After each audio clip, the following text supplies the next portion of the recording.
হায় রে Dwayne Johnson এবার তার টাক মাথার জন্য হলো হাসির পাত্র। অবশ্য এর পেছনে রক নিজেই দায়ী। সেই সঙ্গে থাকছে ওলভারিনের জন্য হিউজ জ্যাকম্যান কি প্রিপারেশন নিয়েছিল আর কিভাবে এই শেডের বডি বানালো জানলে আপনিও শকড হবেন। আর ফাইনালি থাকছে জাস্টিন বিবারের হলোটা কি। তার কান্না করা সেলফি দেখে এখন দুশ্চিন্তায় তার লাখ লাখ ভক্তরা।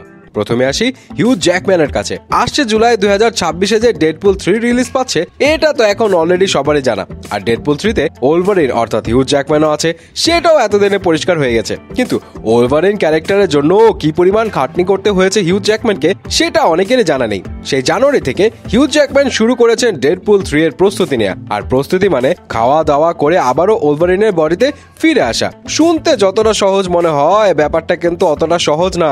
প্রতিদিন 8,000 ক্যালোরির খাবার খেতে হয়েছে হিউজ জ্যাকম্যানকে। অর্থাৎ হঠাৎ করে জ্যাকম্যানের গত মাসের একটা পোস্ট ভাইরাল হয়েছে যেখানে হিউজ জ্যাকম্যান তার খাবারের ছবি দিয়ে ক্যাপশন দিয়ে ধন্যবাদ জানিয়েছেন তার শেফ মারিওকে প্রতিদিন তার জন্য 6 বেলা খাবার রান্না করার জন্য। হিউজ জ্যাকম্যানও জানিয়েছেন যে ওলভারিন তার খুবই একটা পছন্দের ক্যারেক্টার আর তার জন্য তিনি যে কোনো কিছু করতে প্রস্তুত। আর এটাও বলেছেন যে প্রতিদিন এই পরিমাণ খাবার খাওয়ার কি কষ্ট তিনি খুব ভালো করে জানেন।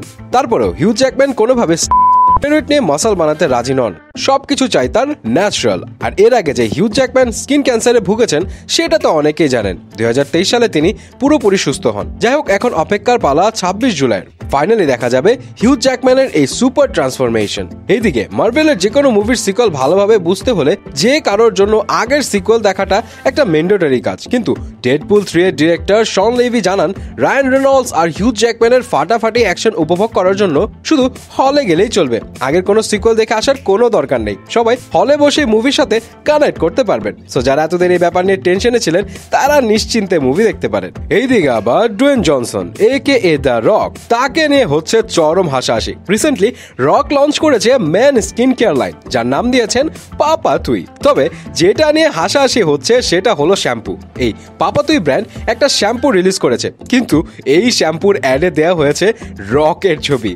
আর রকের টাক মাথাওয়ালা ছবি শ্যাম্পুর অ্যাডে দেখে সবাই একটু কনফিউজড। আর এদিকে অনেকে আবার করছে সহমানে হাসাহাসি। অনেকে বলছে এই শ্যাম্পু কি টাক মাথাওয়ালাদের জন্য, নাকি শ্যাম্পু দিলে মাথায় টাক পড়ে যাবে। রকের ফ্যান্সরা আবার বলছে রক টাক মাথায় এই শ্যাম্পু দেন, কারো কিনতে ইচ্ছে হলে কিনুন, নয়তো thank you very much tata. By the way, রকের এই শ্যাম্পুর প্রাইস কিন্তু অন্যান্য সেলিব্রিটির ব্র্যান্ডের চেয়ে বেশ রিজনেবল। $8 থেকে $34, মানে 800 টাকা থেকে 4,000 টাকার মধ্যে। ট্রাই করে দেখতে পারেন, মাথায় টাক নাও পড়তে পারে। ফাইনালে আসি জাস্টিন বিবারের কাছে। রিসেন্টলি জাস্টিন বিবারকে দেখা গেল কোচেলা কনসার্ট স্টেজে।